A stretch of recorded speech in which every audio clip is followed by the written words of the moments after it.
They say one kiss can change everything. I didn't believe that until the day the CEO grabbed my hand, leaned in, and whispered, "Pretend to kiss me for 10 minutes." It was a Tuesday. Sterling Dynamics was crashing stock down nearly 40% in 3 days, and Victoria Langston, the Ice Queen herself, stood in front of a sea of reporters trying to salvage what was left of her image. I was just the janitor mopping the corner of that chaos, trying to stay invisible like always. Then, out of nowhere, she locked eyes with me, walked across the stage in her $1,000 heels, took my hand like we'd rehearsed it, and pulled me into her world with 5 words that made no damn sense. Pretend to kiss me. Next thing I know, flashbulbs are going off like fireworks. And there I am kissing the most powerful woman in the building while the world holds its breath. But I wasn't always a janitor. 5 years earlier, I was designing medical devices that could have changed lives. I had a wife, Elise, who believed in what I did more than anyone. We were going to make a difference, until a pharmaceutical giant stole my design and buried me under lawsuits. We lost everything: savings, reputation, and eventually Elise, her heart just couldn't take it. She died in my arms, but before she left, she made me promise stay kind even when the world isn't.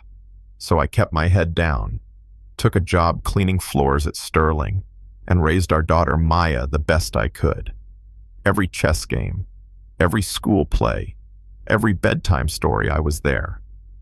And Victoria Langston, she was everything I wasn't. 32, youngest CEO in company history, cold as glass and just as untouchable. People called her brilliant. I saw lonely. Behind that polished image was a woman who went home to an empty penthouse and reread her mother's goodbye letter because it was the only voice left that cared. Her engagement to the Blackwell heir, a merger in disguise. When she found him with his assistant, she didn't cry, she exhaled. But the fallout threatened to sink her company, and she needed a diversion. Something bold, unexpected. That's when she saw me adjusting a mic stand that morning with more precision than any intern had. At the press conference, when she pulled me into that kiss, I knew she was desperate. But I also saw something else: fear, not of failure, of being truly seen. I played the part like she asked, held her like she mattered, kissed her like it wasn't the first time, even when my heart thudded like I was 16 again. 10 minutes and 37 seconds. That's how long it lasted. By the time she let go, the media had rewritten the narrative. The ex-fiancé, old news. Now the world wanted to know who was the mysterious man who melted the Ice Queen. I tried to disappear back to my cart like it never happened, but her assistant found me in the service elevator. "Miss Langston wants to see you," she said, not asked, told. I almost didn't go. I thought of Maya, of the promise I made to stay invisible, but I also thought of Victoria's trembling hand against mine and the storm behind her calm. Her office was all chrome and glass, but no photos, no plants, nothing human.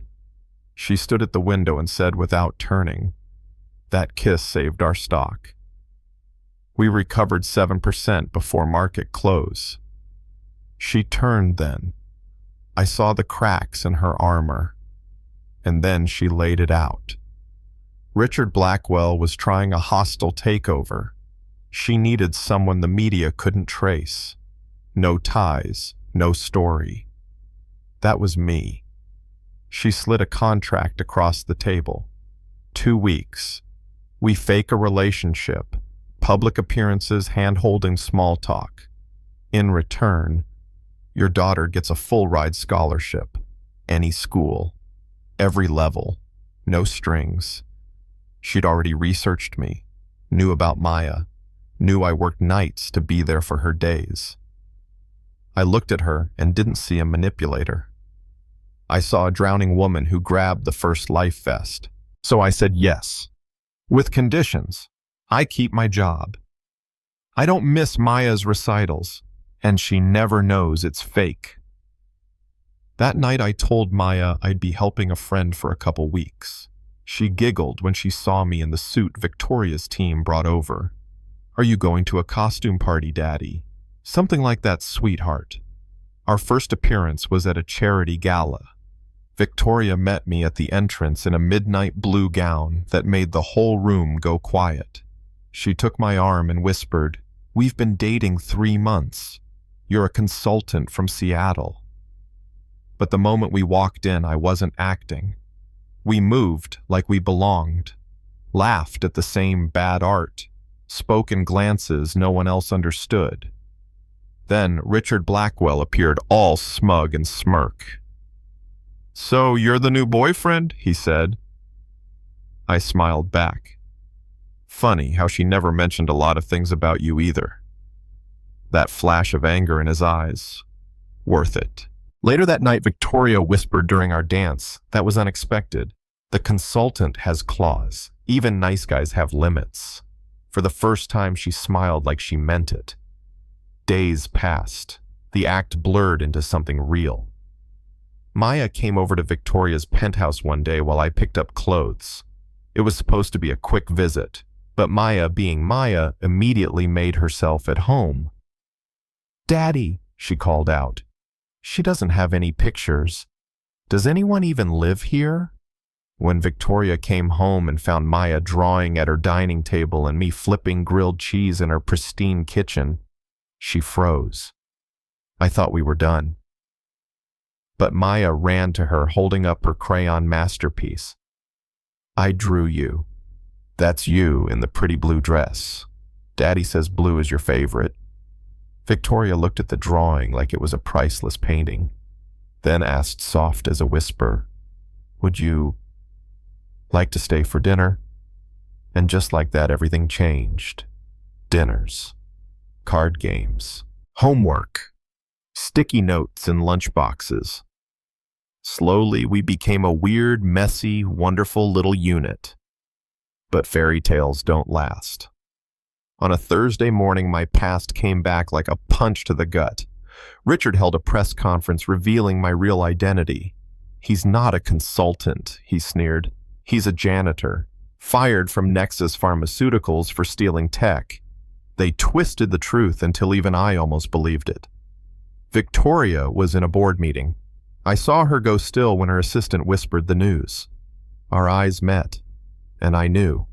I was a liability now. Security escorted me out. 3 years of quiet work gone in 3 minutes. Maya cried that night. "Is it true, Daddy? Did you lie? Did Miss Victoria stop loving us?" I held her tight. Sometimes grown-ups make hard choices. Doesn't mean they don't care. That night, I wrote Victoria a letter. No email, no texts.